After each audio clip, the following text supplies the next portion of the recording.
Hello, everybody. So welcome to my second session.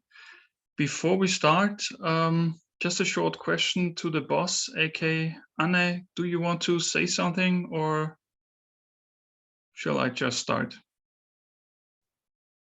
Hi, Marcus. It's me. Where is my microphone? So yeah, you can just go ahead start it because I have a visit from an uncle, my husband's uncle here. So maybe I will be on and off, but right now I'm here. Sounds good. All right, so you can go ahead. Hi everyone. So enjoy the session with Marcus. He's very good, and he's recording it. And if I miss some of the recordings, I will just go ahead with we'll watch again after that. Thank you, Marcus. Go ahead. Thank you. So what are we going to talk about in the session today? We already announced it the days before. I will make a short common section and a recap of the things we talked about last time, let's say where the comments have been addressed. We will talk about the so can you please stop drawing? I know it's cool to have all these functions of Zoom, but it would be great if you don't try them out. Just sit back, relax, and listen. I think that would make things easier for all of us. So I will also be talking about the one-on-one expectations from the people we had, some considerations, and something we learned from the sessions we had before. I want to make a short introduction, really a brief one, to supply and demand. I want to talk about psychology, the trading plan. I also want to introduce you a little bit more in the market sessions. And the last point will be a little bit of reading the charts and maybe scalping. And one thing you might have already realized is Kyle usually, provides a little bit more of the hardcore trading stuff, where the people who already know what to do might be, of course, and fully understandable, more interested. And I usually come up with more or less fundamentals, but that's what my plan from the beginning was. Although we know what sessions are,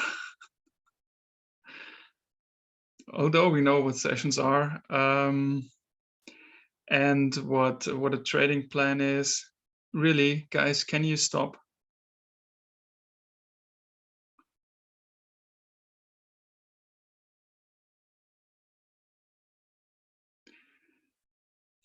I'm not sure if I can turn this off actually, because I find it annoying. All right, turned off now. And yeah, I think there needs to be a good balance because you need both. And sometimes, you think you understood something, and in fact, and it was the same with me. I always thought I understood it when I just watched other people doing it, but sometimes the real insights or the fundamentals are just still missing. And I love to compare it with sports. So you shouldn't go for the burpees, which is the more advanced kind of push-up, before you actually can do your first push-up, because otherwise this might lead to injuries, and it prevent you from further training. And it's the same with trading. It's not only in training, but also in trading. If you haven't managed the fundamentals, the easy things, yeah, you might get hurt. And that's what I try to bring in here, additional to all the other things we anyways do. Because at one time you can go through all the videos and watch them again and have a complete overview of all the topics. At the moment, it probably doesn't make too much sense because we mix the topics a little bit. However, we need to start somewhere. And something I want to address here is a kind of common part is the questions from the last session. I'm not sure if you were aware about that. They have been answered in the training space within the according posts. If you haven't recognized so, then just go back, because this is the same thing like we will, or I will do for this session. I will download the chat afterwards, have a look what questions came up. Some might be answered anyways and some not. And those which have been left unanswered, I will address afterwards in the training posts and in the community topics. Still, we have this, community topics which we collect, and I ask you to continue to raise the questions in the coding posts.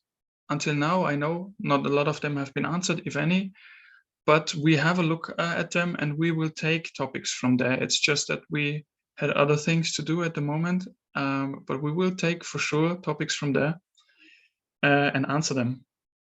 So please continue there and don't be disappointed if the question has not been answered yet.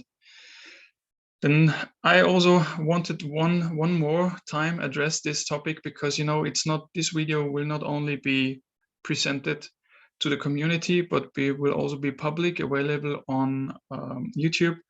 That's why I also one time more wanted to address Anne's service and that I'm a big fan of it and that there's nothing, I'm part of several groups, I was part of several groups, and I just can say nothing like that is available anywhere else. Of course, now that I'm part of the group as well, I have to say that. You might think so, but that's not the case. Because when you come here and when you see the community, you will also see that there is so much given and so less taken. And in fact, I think from all the groups and communities I was in, this is a community with heart and there is no haters here. Of course, we are still in a trading kind of environment, and sometimes it's a little bit, let's say, more rude than in other groups. I think that's the nature of the business. But I never saw anyone being really bad or something like this. So what I saw until now, I really liked, and I hope we can continue like that. And then there's a few personal questions which arrive to me through the personal chats, and that's quite a lot. And I'm actually always answering all those questions. But one thing I always also want to make sure is that we are here in this community, and I think that's the goal of each and every one of you, to become professional traders, and not so much about making friends, because this is a business. And due to the amount of questions we get, and I think Kyle will be in the same situation, we really want to take the time and focus on the trading questions. And also I want to address with this one, if I say you clearly that I don't want to answer personal questions, it's not meant to hurt you. I'm not here to hurt anyone or someone or whatever. I just want to make clear that we should also actually more or less concentrate on the trading business, because we have so many people interested in topics and we don't have, so much time to dig deeper for some other things. And I don't really mean it bad if I say that. It should be also to your own benefit. For the one-on-one lessons, we had some expectations in the past, and I just wanted to address this too, in case you're interested in, or also in case people from outside our community are interested in. One thing is, sure, you should not expect that you become a professional trader by booking one lesson with us, with Kyle or myself or Anne. That might not help unless you really advanced and there's only the last thing missing. But the experience at the moment is quite different. What we try to do is that we find the topics you struggle with. We really try to find out like a pinpoint where the problems are step by step, in order just to improve your trading step by step. And sometimes we have to start with the basics, like market structure, like liquidity, imbalances, shocks, and so on. Because if you haven't understood that, it doesn't make sense to go forward and actually trade.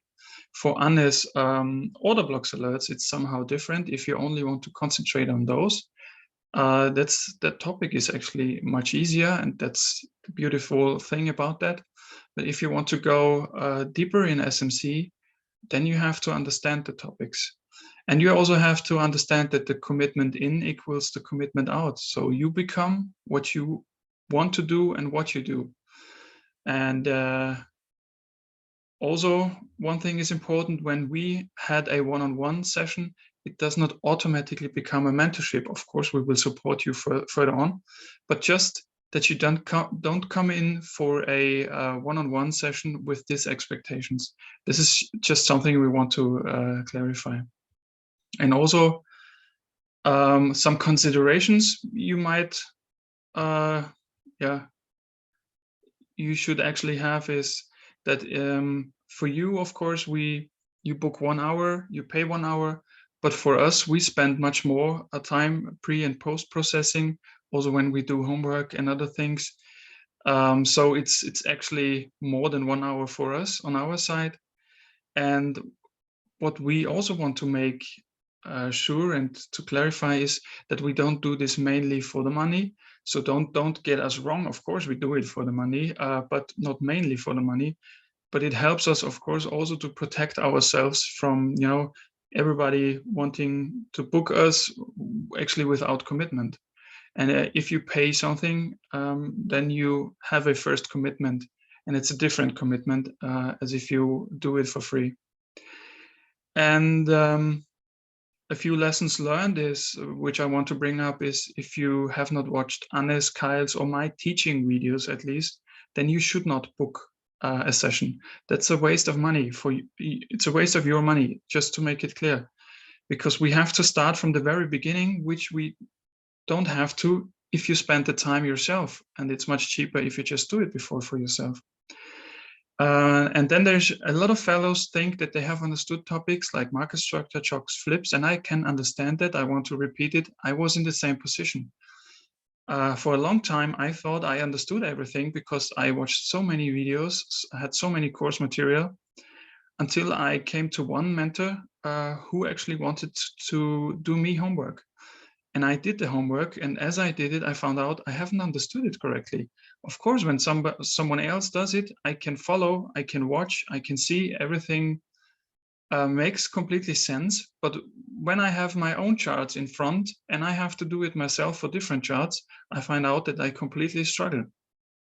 And this is what I do with my students. So I will give you homework if you book a one-on-one session with me, and you will show me with this homework if you really understood what the smart money concept topics are and how they work, and we will identify all the weak spots and improve exactly from there. And as I said, I was in the same position, but it's a huge difference in watching and doing. And doing really helps a lot to improve. And then there's sometimes the question who to consider for a one-to-one session. And I'm really happy to provide you some ideas. It's not more than that. So for Anne's alerts, if you master them, but you want to go now to the 1 minute and seconds, then I would really propose that you book our trading Superman, Kyle, because he masters obviously all those things. If you want to master anyways the seconds time frame, then also Kyle is your man to go, because I don't even have a seconds time frame. If you want to master Anne's alerts, then book Anne, Kyle, or me, whoever you might prefer. And if there is something you saw in my personal teachings you want to improve in, then book me. And also probably consider time zones and languages if you want, because time zones can lead sometimes to problems. If we have the complete opposite ones, it might be somehow difficult to find a slot together. But even if, and you still want to come to me, Anne or Kyle, we will find a solution. I'm sure it would just not be a same-day solution maybe. And for the homework point of view, so if you book a session with me, you have to prepare for homework. So it means additional work, but it will be for your own benefit. If you don't want to do homework, then please don't ask for a session with me. If you don't understand what I teach, and that is very important, then it's my fault and it's not your fault.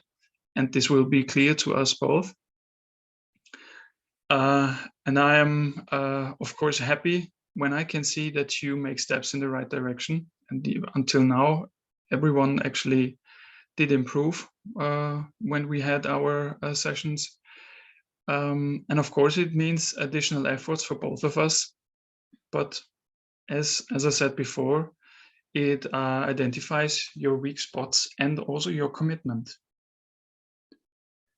So now let's start with the topics you actually might be interested in, maybe. As I said, it's fundamental topics. It's not the deep lessons where you understand everything now, but you have to get an idea, because in the last session we just talked about order blocks, and of course most of you already heard about supply and demand. But for me, supply and demand goes a little bit deeper into the details than just order blocks. And in this lesson, or in this session, you will learn why this is the case. So what can we understand for a supply zone and demand zone? I think it's good. You can see here demand creation process, kind of. And something I have in mind is that demand is created when supply is broken. So you have here an area of demand and you have an area of supply, which we at the moment know as there might be an order block, there is a swing high, there's a swing low, there's internal structure. And if this swing high is broken, then we create a new supply zone. So if this swing high is broken, we create a new supply zone in this area. If this supply is broken, we create a new demand zone in this area. So from my experience, I will keep messing this up over and over again. I don't know why. I always change supply and demand, but from what I saw from other videos, I'm not the only one who does that. So please be patient with me. Same here. Supply is created when demand is broken. So you had here a supply zone, and you had your last area of demand, which was this one, because it broke this last supply area. And then this supply zone was created by breaking this demand zone. So if you can keep this in mind, that supply is created when demand is broken. And again, demand is created when supply is broken. Now we have, a little bit like a step forward. So when I look at my charts, I ask myself the question, who is in control? As you have different zones, you want to know if demand is in control or supply is in control. Here we can see demand is in control. We had a supply area. The supply area was taken out. And as it was taken out, it created a new demand area. And as it continued to do that, we can see that demand was holding. So demand was in control. All the way up in this uptrend, demand was in control. Why I'm repeating this over and over again? Because if you look at the charts like that, in terms of who is in control, you understand that you can trade between a demand and a supply zone, but you want to trade the strong side, which is if the demand is in control, you want to trade the demands. In this case, probably the internal structure, internal demands. If this is a 4-hour, the black one is the 4-hour structure, and the yellow one is the 15M internal structure, and you know that the 4-hour demand holds, you could wait for your 15M internal demand positions which you want to trade. And this works for all the time frames, of course. It's a kind of different approach than we had before, but this one for me is a little bit more accurate. And in this case, you can see we continue up. Demand was holding until we reached that point when supply come into control. Why suddenly supply was in control? Because it started to break the last zone of demand, which was this one. This was our last 4-hour demand zone, which was broken. And from that point on, we knew supply might be now in control. And when we know supply is in control, we now monitor the supply zones in the other direction, because we can see now all the demand zones are taken out because supply is holding. And we want to trade the areas between the supply and the demand zone, actually, in the internal structure in this case. And this actually is exactly the same when it comes to our jogs. We have the same structure as we had before, just that we now say instead of strong lows, strong highs, weak lows, strong highs, and so on, like this one here, we can now also see, additional to what we already know, we can consider now demand and supply areas. And the jog, as we already said before, is a shift between demand and control and supply and control. But again, it's in fact a change of character, it's a reversal, it's a kind of shift in structure. However you want to call it, it always stays the same. So, and for this example, I took, I think, yeah, it was a GBP USD example in 4 hour. And what we learned so far was, you know, we look for market structures, we look for mitigations and so on. And I took this example here. You have what we know so far is we had here a break of structure. This is what we can read, just how we can read the charts. We have a kind of mitigation here. We had the downtrend continuation.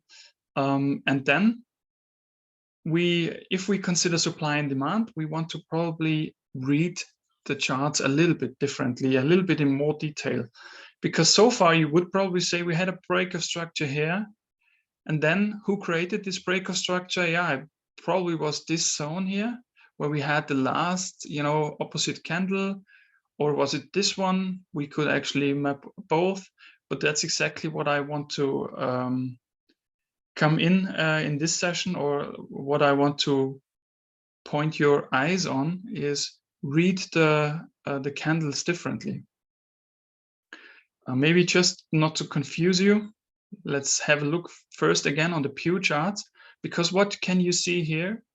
We had a break of structure, and this down move, actually this high broke the structure. Now, of course, you're interested in where would I find a potential trade in all of this up here? And then if you have a look where are the imbalances? Is there any inefficiency? You go candle by candle, have a look. Now you can see, well, here you can start, here you can see that the imbalance started. And before, you haven't had any imbalance. Everything is actually quite efficient. What is efficient? If the wicks overlap. So if you have all the wicks overlapping, then everything is actually efficient. So if you have a look down here, you can see there is a big imbalance. And who started then this break of structure? Which candle was it? And in this case, you would actually say we had a down move, an up move, and you can see this down move created all the imbalance here. So you might be interested actually in this down move, because this was where the inefficiency and the imbalance started. Everything else above was efficient, and you probably might not be as interested in this as in this strong move. Now we have it marked up a little bit, and you can see there was a small imbalance here as well. I marked it up. So this would be a zone you still might be interested in, and you would have two zones in this fact, but it was this one who created the huge imbalance, and which still has some inefficiencies as well. And now you can see price came back up exactly to the zone we have highlighted. And you can also see this wick actually balanced with this one down here. That's why I made this horizontal line, which might make this upper zone not as valid as it was before. So you consider this one first. You still can have two zones. And now if we see this one, of course, we want to have some kind of further, yeah, well, I say further confirmations, although there is no confirmations in trading. However, you want to have a look what was happening in here, because this zone is a zone of interest for us. And what happened in this new formed supply zone? You remember the demand was broken, supply is created. Of course, this might also be a supply zone, but however, this one was the supply zone who broke this structure. So let's have a look what happened in this supply zone. So, and if we have a look now, we can see this was the breaker structure. We are now on a 15 minutes time frame. We still have this imbalance marked up. And what happened in this zone? And what you can spot now, again, you start from the top to the bottom. And what you can see here, we have here this wicks overlap, and all of a sudden you have a zone within this zone which has imbalance. You know, the wicks don't meet each other, and then the price continues to go down. So we might be interested in this inefficiency. So we mark up this inefficiency. In this case, it's pure hindsight, I know, but for teaching, that makes it all easier. And you have to go back and just consider now you are in this situation. You know this move started from here, it broke structure. We want to find out what happened in this move. Is there anything which we might be interested in? Is there any inefficiency in this zone which price might target to? If everything is efficient here, price might probably doesn't want to come back here, but there is no reason. So if there is something, we will have a look and we mark it up like we did here, because we found an inefficiency here. And we can then see what price did. It just came back to close this inefficiency, not more, not less. And it dropped further from there. All it wanted to do was coming back to this zone. And you could not see it from here because you can see it just wicked in and then continued to go down. But you could have recognized it if you see this is your zone of interest. And then you evaluate this zone for further hints. Let's say it that way. And again, it's just 4 hours, 15 minutes. You can see the wicks don't meet each other. This zone was not so far mitigated, so there might be an interest of the price to come back there, and that's what it did. And that's just a kind of different kind of reading the price action and the candles on the chart. So for supply and demand, I know that's still very fundamental, but for supply and demand, you ask yourself, who is in control on what time frame? And then if the 4 hour demand is in control, you consider bullish trades on the 15M. And if the 4 hour supply is in control, you consider bearish trades on 15M. And the same is for 15M and 1 minute. It's exactly the same thing. You can break it down to any time frame pairs you want to actually. And of course, I know that's only kind of the surface. There's much more about supply and demand, more about how to refine the zones, to read candlesticks, and also kind of supply and demand flips. But again, this is just the beginning. We want to introduce you. We want you to see things differently and to see that what we show you is not things we just invent, but they work, not always, of course, but there's a reason for price doing what price does, let's say it that way. And you can find it out by reading the charts by recognizing things which you have probably not recognized before. And now I want to talk about psychology. And I know for the most of the traders I came across in the past, this was the most boring thing to talk about. But those traders who came or became professional more and more and who managed trading, they understood that this topic is of value. And of course, you probably already have experienced and had troubles with it as well. And that's why it's important to talk about. Because what I very often see is, new traders being depressed and frustrated because what you can see in all the chats and communities and groups you're in, that everybody's winning, but you don't. And I was annoyed by this fact as well. And I'm still annoyed by such groups. And usually I leave such groups quite early because you get distracted by all these winning posts, by everybody. You have 200 people in this group, and every day you see a lot of winning posts. But what you don't recognize is it's not always the same people, first of all, who post the trades over and over again, because if there's 200 people, everybody has a winner from time to time, to say it that way, and they post it, and most of the people don't post their losing trades, and that's very unfortunate. In this group, I already saw that there's a few people who post their losing trades to analyze and ask what went wrong, and that's exactly what we should do, because I don't post my winning trades. Sometimes I post, analyses which are marked up before they happen, and everybody is able to see if it works out or if it doesn't work out. And very often it doesn't work out, because that's trading. And you should not be distracted by the fact that most people only post the winning trades, because some of them might have entered, I don't know, 3 to 10 times only to post one winning trade, and it's good for them that they won. It's good that they have the success, but don't get distracted and don't get depressed or frustrated by that.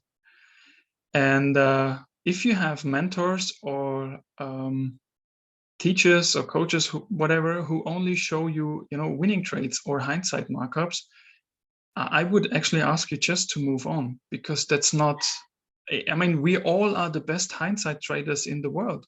I can mark up any chart you want and tell you what happened, but that doesn't help. You need to do what you need to do. So you have to concentrate on your very own journey, and don't let yourself distract or frustrate by all these other things. It's your journey. You have to concentrate on your own journey. And then we have the fear of trading. And I was in this situation as well, especially in the beginning. And there's a few reasons why you might be in this situation, that you really have fear of trading, like panic or lack of confidence. It's either because you haven't found your strategy and you're confused, or you're new. You have not backtested your strategy, which means you're probably lazy. I don't mean it bad. I just try to be honest. That's facts, actually. You are trading at too high risk because you're greedy. And as I said, I was in the same position, and all of the 3 points have been valid for myself. You cannot afford to lose the money you trade. That's another point. It usually comes with the greed, because we expect to have all big winnings by all the winners we see in the groups, but just we don't win. This is this point you should really acknowledge, because you should never trade with the money you cannot afford to lose. And if you can afford to lose it, you might not have hard feelings.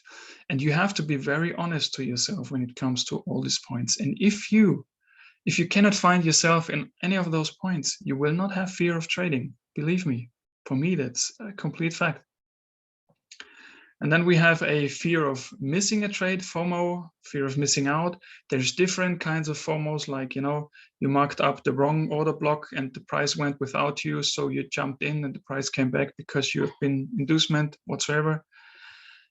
And then there's other people who fear of missing a trade because, for example, all the alerts which Anna and her husband provide, and they cannot think about anything else but the alerts, and they cannot be in front of the charts, and which provides them real hard feelings. And all you have to actually know is you should not hop on any train which is coming by, because that will kill you.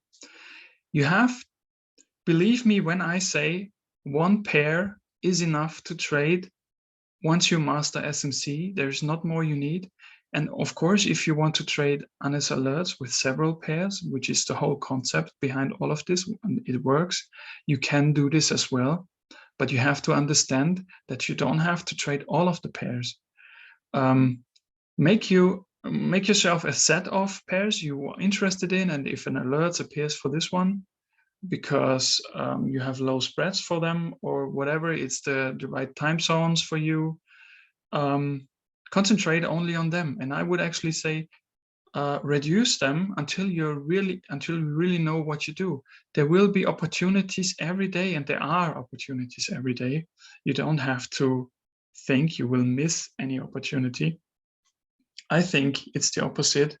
You will just have an additional loser, probably, because if you have fear of missing a trade, you haven't spent probably enough time to analyze what you want to do. You probably have no trading plan, because this wouldn't fit to a trading plan, and you are not in a position to be a profitable trader anyways at the moment.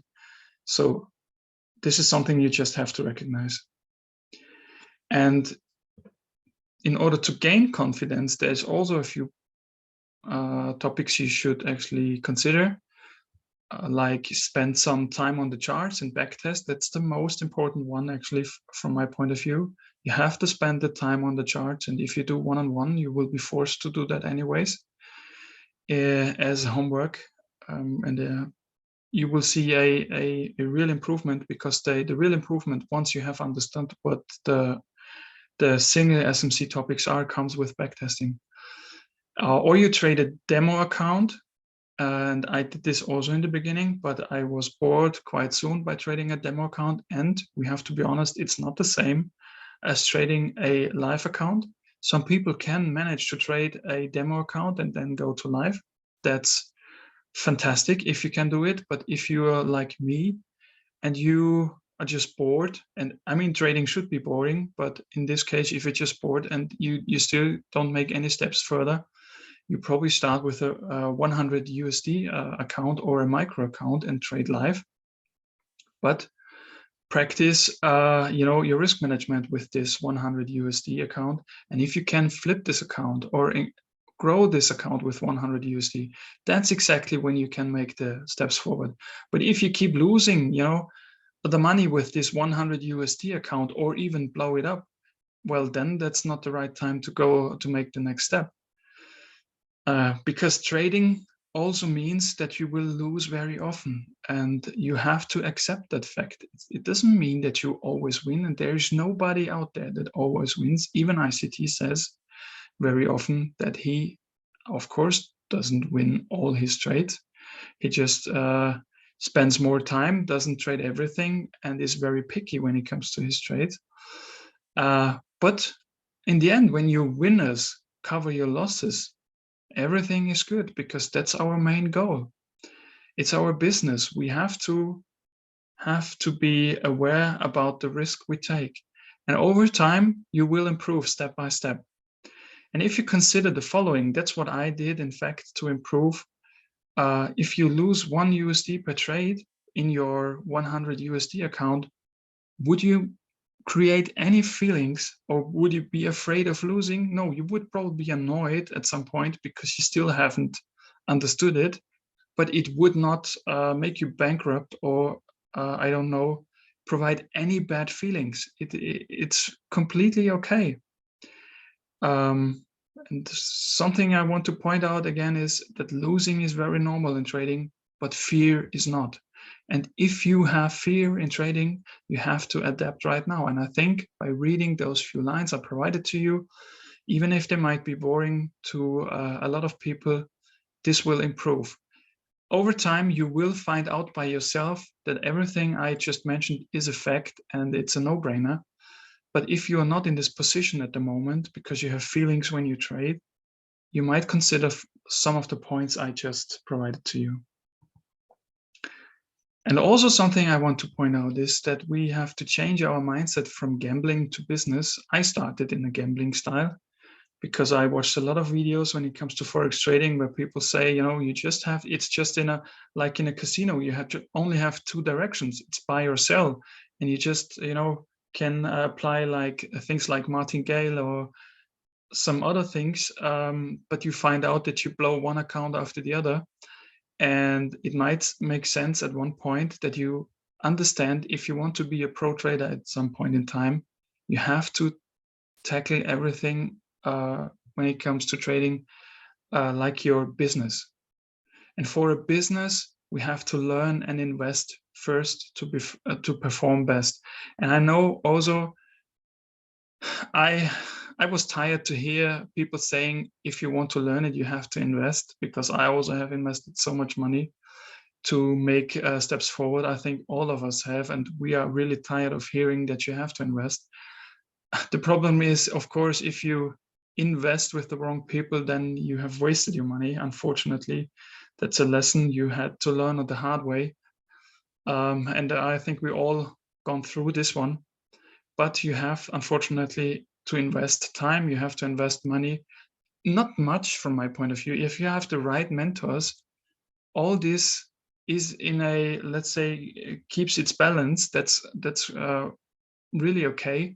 But I think you have to be really talented if you can make it yourself, to be honest.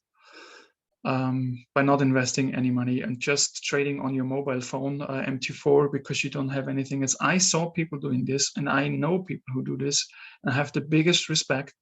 I know I wouldn't be able to do so. And for everybody else who is not as talented as they are, like me, we have to spend some money, we have to spend some time, we have to get the right skills combined with the right tools. And the question is, are you prepared for this business? Do you have the correct broker? You know, because I came across also on one-on-ones where people might not have the correct broker, but that's your main working tool. You have to select a new one if this is not the case.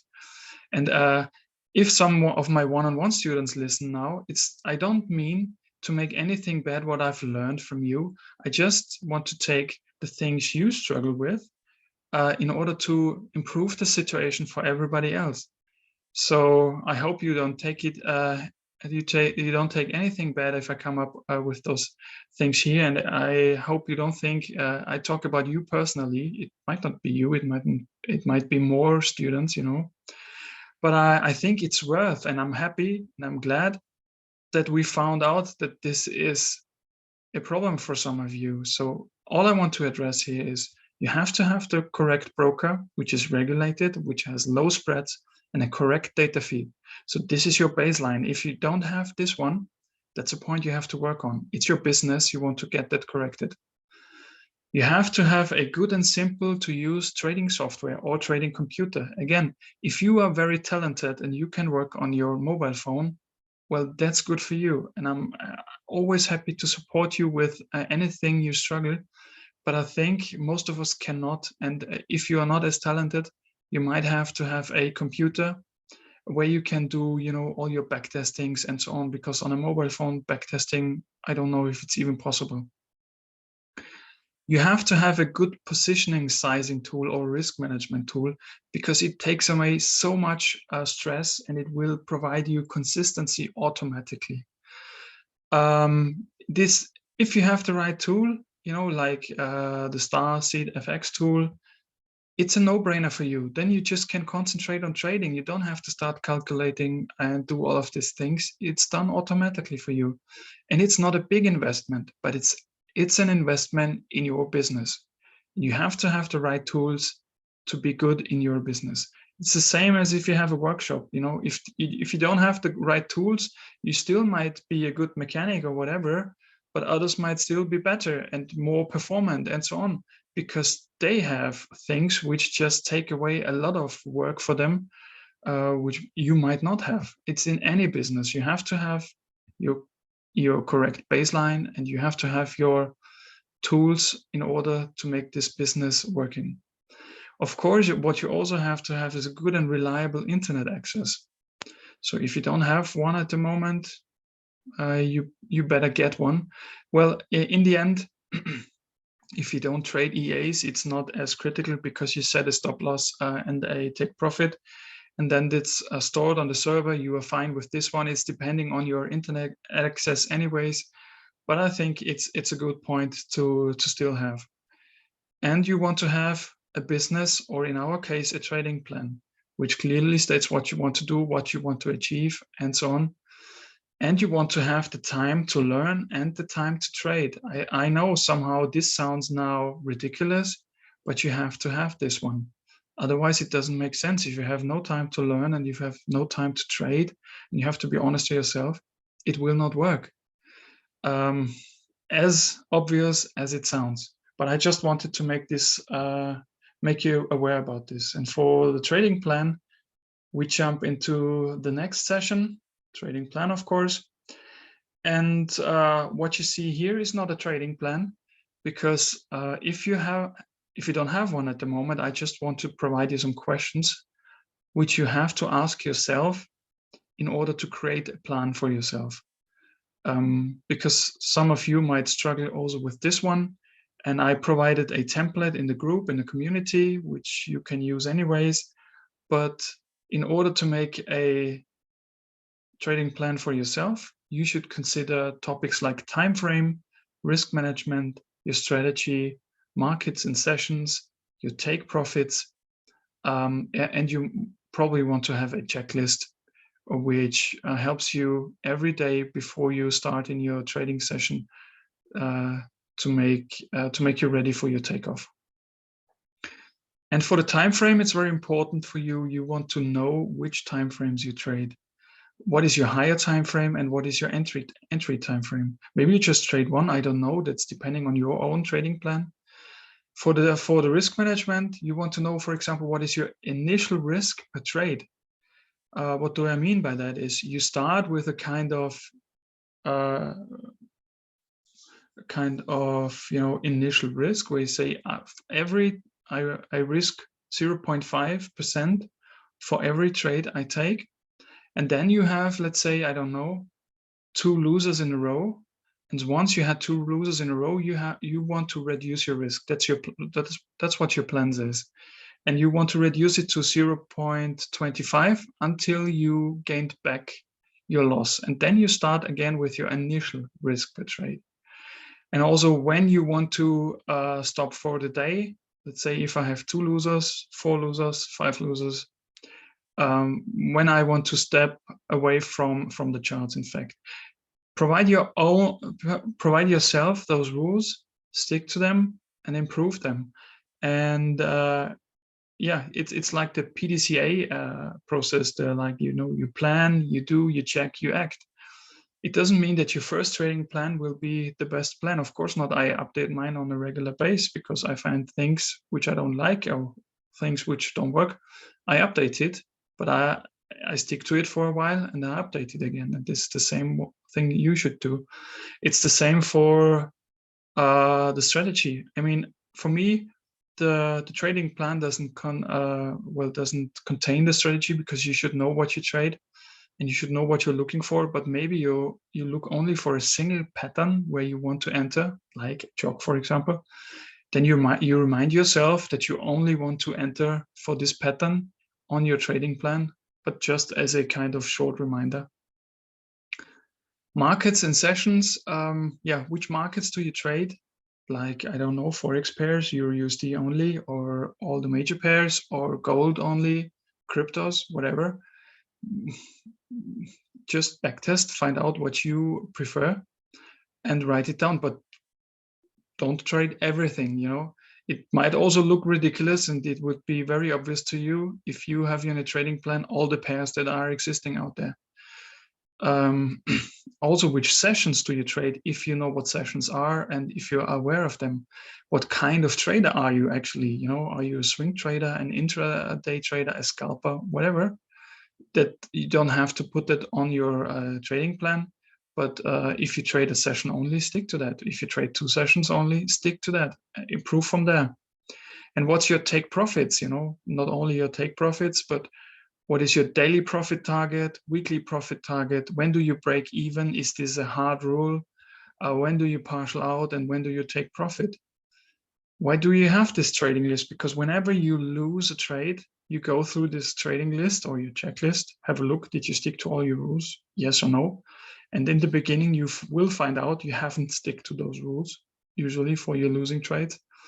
And then you recognize, okay, the next time I don't take the trade because it was not according to my plan. I just traded it anyways. At least that's what I found out. And when I journaled my trades in the beginning, I just saw, okay, it looked good in the beginning. It was not according to my trading plan, but it still looked good. I traded it anyways, and it was a loser. And that's where the trading plan helps you. At one point in time, you can step away from the whole trading plan as well. because you have it in mind, it's obvious for you anyways. But if you have a losing streak, then go back, check if you actually traded according to your plan, to your business plan. And if not, you might have the reason why. So the next topic we have is the market sessions. Why I put this topic here on this session actually is because Kyle had his fantastic video. It was really amazing and a cool breakdown. But I also realized as I watched the sessions, well, not realized it's not the correct thing. I remembered when I saw those things the first time that I was actually completely confused about the sessions, especially because all of the different time frames people are living in. And there's so many different definitions of sessions. Of course, it's clear when the market opens and the market closes. There is no confusions about that. But then there's something like London Open, London Kill Zone. Then there is New York Open, New York Kill Zones, and then there is London, New York Overlap, and Asian Range, and whatever. All of those things, and they are not so obvious. And people, especially newbies, and we have a lot of newbies here, because unless order blocks alerts are so simplified that even newbies can afford to trade it. But now we have a lot of newbies who also want to go a little bit deeper and understand all these concepts. And that's why I also said maybe we should also have a look on these trading sessions. What are those trading sessions? And that you are aware that those sessions are not simple markups on the chart with boxes, which we do, but there's real people working 9 to 5 behind those zones, handing over session informations from London to New York, from New York to Asian, and so on, because they have profit targets they have to meet. And if you consider this, you look at those boxes in a different way, as if you just consider them being indicators for MT4 or for TradingView. And that's why I thought, let's have a look what those sessions actually are. And I tried to make a kind of matrix, for Sydney, Tokyo, London, New York. I just concentrate on those. When the market hours would be for Frankfurt, London, New York, and Sydney. And depending on where you're in, you would mark it up differently. And of course, also depending on your broker time frame, because this makes it a little bit more complicated. Because usually your time frame differs from the broker time frame. So you first calculate your own, then you calculate it back to the broker time frame that it fits, and then you have this winter time, summertime, and so on, which makes it a little bit confusing at the beginning. But once you have it set up, it's set up. And if you struggle with it because you don't know which market currently is opened, then I would propose just have a look at this time zone converter for Forex, and you can switch your own time zone, and then you can see which market at the moment is open and which one is closed, and when did it open and when did it close actually also, which helps you in the beginning to understand in which sessions you're currently in. I know that's not an indicator, but if you want to set up an indicator, you have to be aware of those things. And these things will be available also in the teaching, on the teaching pages, so that you can look them up later on as well. And then there's always the question, so what is the best time to trade? You can Google that and you will get a clear answer, because the best time to trade is London, New York. But is this really something which is the right answer? Well, I doubt it. Of course, in London, New York, for the European and US pairs, you might have the most volume, most volatility, but the best time to trade for you is the time you have backtested for yourself. That's something you have to understand. And even if you ask other people, when do you trade? Because this is usually the question I get, what do you do? And I, of course, can tell you what I do, but it doesn't mean that it fits to your trading plan, because probably you have to get up at the same time, you have to sit in front of the same pair I trade, that you have to consider all the other things I do. It's not helpful just to consider one thing out of the whole concept, doing the same way as I do it. That's I always struggle to directly say what I do, because I want to make you aware I do this, but that might not help you because you might have a complete different approach. Why is that? I will show you later on, because probably you could trade sessions only if you want to. You can trade 1 minute, 5 minutes only if you want to, but you would not probably combine those things automatically. And even, I don't know, does it make sense to trade a JPY pair during a US session or the European session? Not automatically, because depending on the pair you trade, you want to consider the session, of course. And very often I hear that Asian session is just ranging for Euro USD, but if you backtest, you will see there's a lot of huge moves in Asian session as well. So this is not something which is automatically happen, that in Asian session, the price will range. The chart shows something different. And that's just a fact again. If you backtest, you will see yourself. Because price does what price does, and price needs to reach certain zones, and it will do it also in the Asian session. It doesn't know that it should actually range.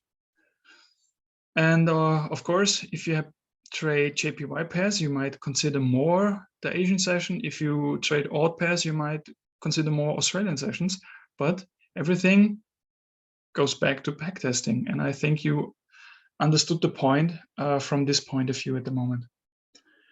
And I brought this chart up because I found it was a good example. You have a 15 minutes time frame here, GBP USD, and what you can see, I'm pretty sure there's a lot of things you can see only from market structure point of view, SMC point of view, a lot of breaker structures, a lot of mitigations you can find here.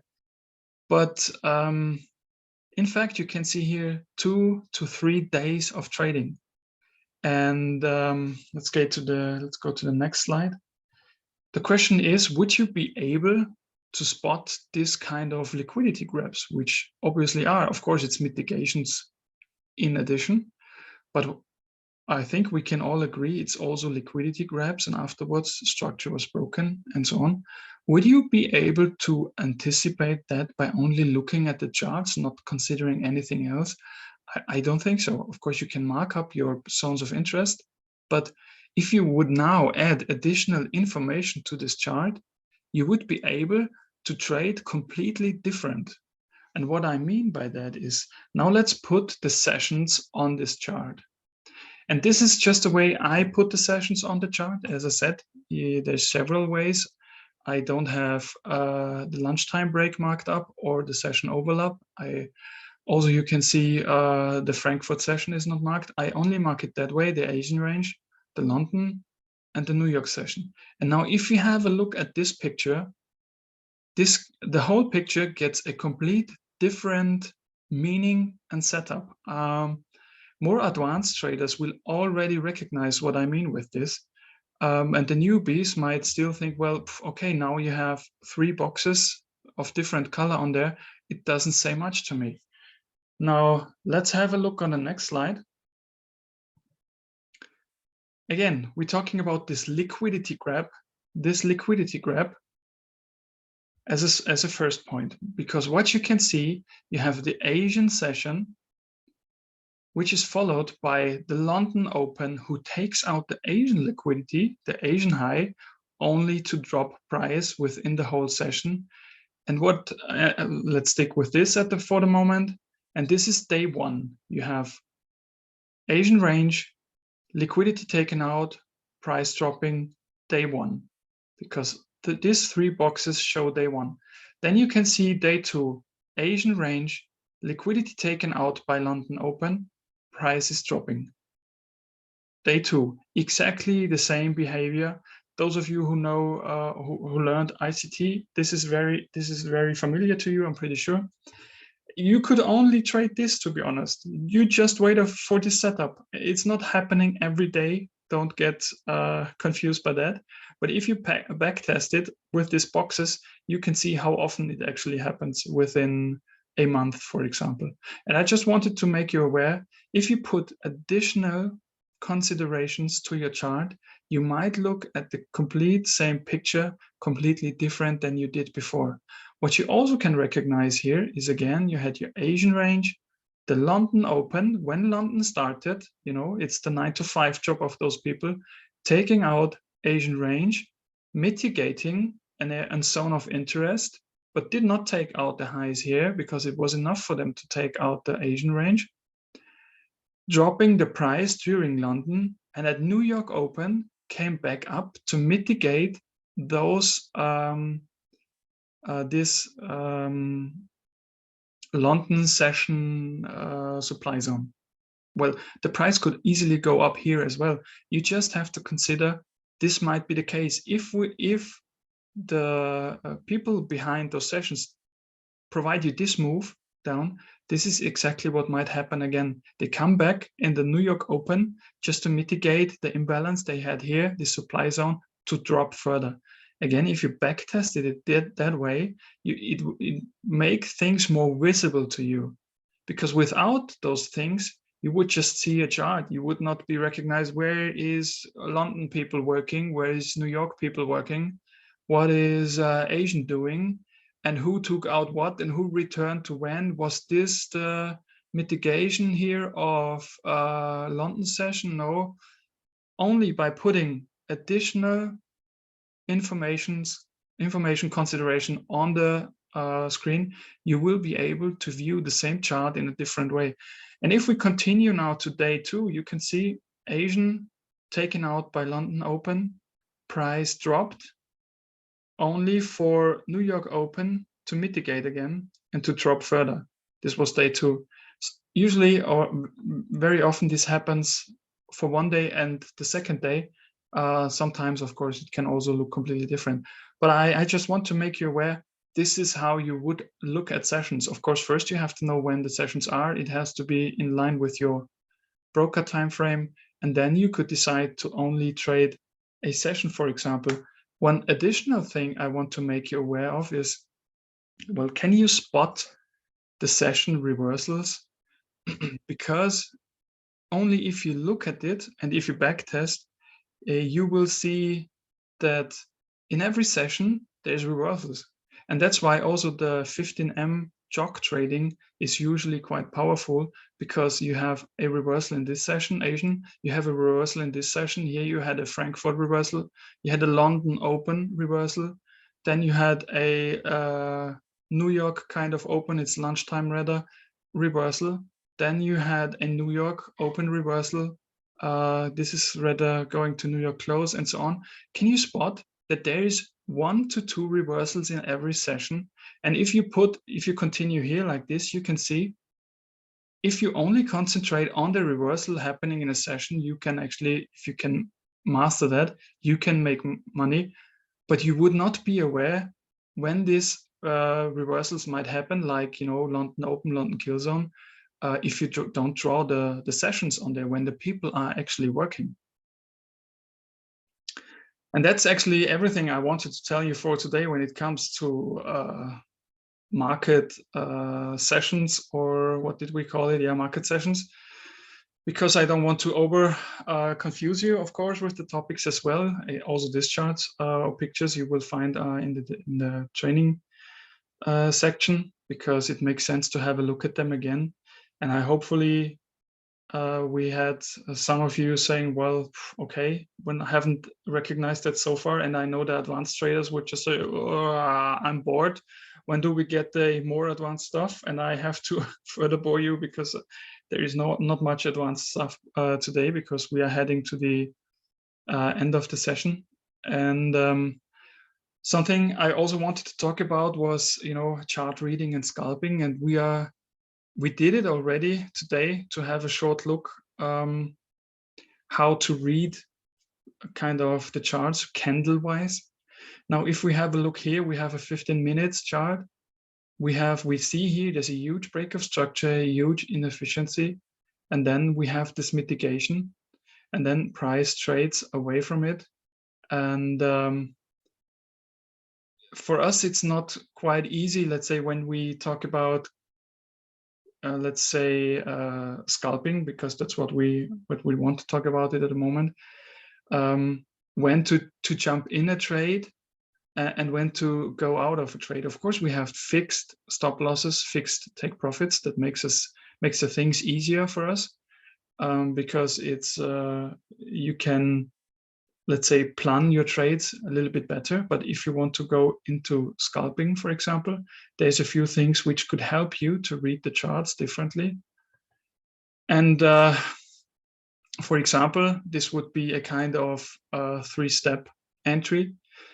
First of all, which is very important, you have to have a valid reason why you enter a trade. You know, you just cannot enter a trade because, for this example, an EMA was broken. This could happen everywhere and also in consolidation zones. So you want to have a valid reason why you enter a trade. And in this case, as I said before, we had a break of structure with a huge inefficient move. So we already knew price at some point might come back up to mitigate it, which it did here. And after it mitigated, so first step, you want to see a break of structure. Second step, this is standard SMC model. Second step is you want to see that the price was mitigated. And the third step is you want to see the two candle body close above, below the 13 EMA in this case. And if this happens, this would be the reason for us to enter this trade. And now what you would do is you have a stop loss, you have a take profit, but we don't in this case have a stop loss. Why? Our stop, because we are sitting at the chart as scalpers, we would sit here and directly watch what the price is doing candle by candle. And our stop would be if a candle body closes above the 13 EMA. So if a candle body comes back up, not wicking, comes back up and closes above, then we would stop our trade manually. And what would be our take profit? Exactly the same. If the price manages to come back up to 13 EMA, we take the profit if we are in profit. And that's what I want to steer your eyes kind of to when you trade, when you sit in front of the charts and you might have something like an EMA on the charts, because sometimes you get very nervous when you do such kind of trades, but actually you find out that there is no reason to close this trade just because you have a move like this. Let's say you entered the trade exactly at this position, and then you start to read and understand what price does. The price, first of all, comes back up. You might be nervous already, but you know if it closes above here, you directly close it with a small loss. But then it continues to go down, so we are happy, all good. The next one is an up candle. Well, you could get nervous, but the up candle did not even manage to go above the last candle. So no feelings here. The next candle went down again. Anyways, good for us. The next candle was an up candle again, but it did not manage to close above the last one. No feelings. This one went up, went down again, exactly what we want. This one as well. This one is an up candle, no hard feelings. It didn't manage to close above this one. This one did also not manage to close above this one. Until here, no hard feelings. This one is rather on the edge. If you have feelings here, I could actually understand it, but we all can read charts by now that we can say this here is a supply zone. If this price breaks the zone, of course, we don't want to be in this trade anymore. It would also be a chalk, as we learned. And then what price does next, it goes further down. Good for us, we haven't closed the trade until now. And so you continue candle by candle. You can see here, price didn't manage to close above, it went further down. And this here, you can see price managed to close above the first candle, which is usually the first indication, same as here, that price wants to return. But what do we have here? The same situation. We have a supply zone here, which price is respecting. If this supply zone is broken, also the EMA is broken. We want to be out of this if the close is above. For a jog, only the wick would be above, that's okay. But with the next candle, price moves further in our direction. And you would only actually, because you can see here it's closed, but it didn't manage to close above. And you would wait until you have your first body close above the EMA, and you would scalp the trade from here to here. And you just watch with no hard feelings, because you have a clear rule which you want to see that's applied. And you shouldn't have any bad feelings if the candle goes up, up, down, up, down, up, down, because you have clear expectation what you want to see. And only if this happens, you go out with no hard feelings. And of course, sometimes the start points are very hard to find, because sometimes you have, going up, going down, consolidation areas. But that's why when you probably have to say, I want to combine this strategy with sessions. When you have the most volatility, then you can have also scalpings. And this would also work, of course, for a 1 minute time frame if you want to. It's exactly the same situation. You have a boss, you have a mitigation, price closes below 2 candle closes, goes down, and you would read the candles exactly the same way. As long as there's no candle able to body break above the 13 EMA, there's no reason, if you manage to jump in this one, which is obviously not the case daily, but if you manage to do this, you would have no hard feelings or say, I close it here because I have enough profits. You can do this, but that's not what you usually do as a scalper. You watch the price further and with the next candle. And why should you close it? Because it didn't provide you any reason to close it. Well, that's what I wanted to, what I also show my students when we go through the charts, just as a kind of further point, how to read market structure, how to read candle formings and so on. And I hope it was of some help for you as well. You might want to rewatch the video anyways. And of course, your questions, if you raise them in the chat, I will copy it and I put it again in the training section where it belongs to and answer it there. And I will also inform you when this is done. Apart from that, that was all the topics for this session. And well, I think that's it. I would not answer questions now because I have all of them. I hope you enjoyed it. It was not too boring for you guys, because I know there's a lot of advanced people here, but there's also a lot of newbies, and I'm the guy for the fundamentals. Kyle is the trading Superman, and you know where to head to if you want to advance in what direction.